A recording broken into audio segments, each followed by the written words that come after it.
has emerged as Africa's top trading partner, with statistics showing trade between these two continents surpassing $150 billion last year, up from $55 billion in 2006.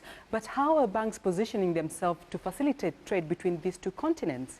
We spoke to Raheel Ahmed, Standard & Chartered Consumer Banking Regional Head in East Africa, Middle East and Pakistan, for more on this.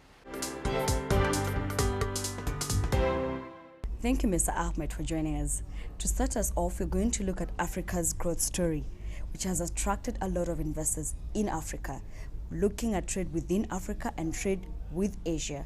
How has Standard Chartered positioned itself to take up opportunities in this particular area? We started our operations in Africa in 1863. We are also the oldest Chinese foreign bank, starting our operations there in 1858. Today, we have a very strategically placed and deep-rooted franchise in Africa. We have over 180 branches. We are present in 16 countries now. And similarly in China, we are very close to touching 100 branches.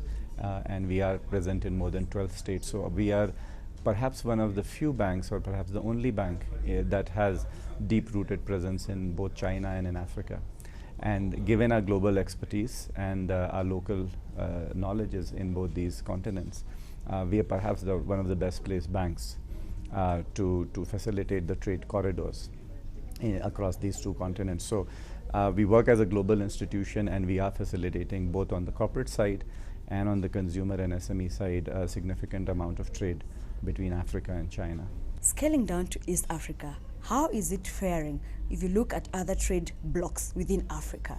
The East African market for us is growing very significantly. In fact, East Africa and Kenya, for the retail bank in particular, is our largest business in sub-Saharan Africa.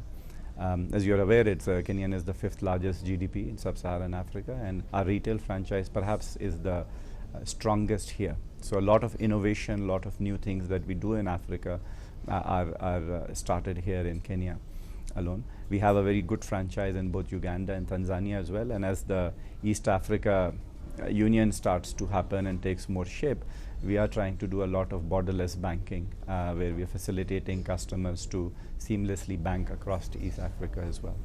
And coming closer home, interest rates in Kenya have drawn a lot of criticism from different quarters, and this is despite the central bank maintaining a single-digit lending rate, but the banks have not followed suit. What are the particular challenges that banks are facing that are forcing the rates to still remain high? The first is that as the credit infrastructure in a country develops, the risk management appetite that banks have will increase as well. So for example, when you have credit bureaus, when you know about your customers, their credit behaviors more, you can price for risk in a much better way. And you can differentiate your pricing between the good risk customers and the bad risk customers. Similarly, once the foreclosure laws in markets are more developed, when the title deeds, title registrations are more developed, then you see rates falling. Naturally, the rates are also linked to inflation, and they're also linked to the T-bill rates and the deposit rates. So while we say that the lending rates are high, the deposit rates are also very high as compared to the rest of the markets. I mean, as you know, in dollars or some of the Asian markets we are in, getting 1 or 2% return on deposit is considered very high, while in African markets, getting much larger returns on deposits. So naturally, you have to balance what you're paying the depositors versus the lenders. But having said that, I think we have made a lot of steps in doing risk-based pricing and differentiating the risk management aspects and then pricing based on that. I think also with the higher spreads is also financial inclusion is a big thing in Africa. So when you're going to segments which have not been tested for credit before, in your models you have to price for risk.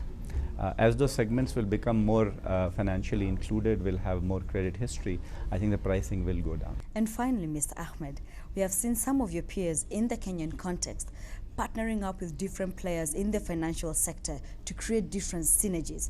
On this end, we've not seen Standard Chartered really partnering up with a lot of people. They seem to be holding back. Where are you focusing your innovation and investments? In terms of our investments, and particularly within Africa, we are naturally investing hugely on the digitization of banking. Again, I think Kenya has taken a lead, both from a regulatory perspective and from a commercial adaptation perspective. Kenyans have perhaps been the most adapt to moving to digitization. So we are investing a lot behind it. But we are also investing very heavily behind SME, which we think is a very important sector of growth for emerging markets, particularly in Africa. And we are also focusing on wealth management and needs of the consumers. As you have rising affluence, the demands of the consumers are changing. People want to protect their wealth, they want to grow their wealth, they want to save for the future. Savings is not a big culture in Africa, savings rates are still low. I think our focus and our global expertise on wealth management and on SME, where we can connect cross borders between places like Africa, Middle East, Africa, India, Africa, Asia, are sources of competitive advantage. So I think we're focusing on that. And where possible, we will enter alliances, strategic alliances and partnerships to provide better services to our customers. So I don't think we're holding back. It's just a matter of getting the right opportunity to look at it.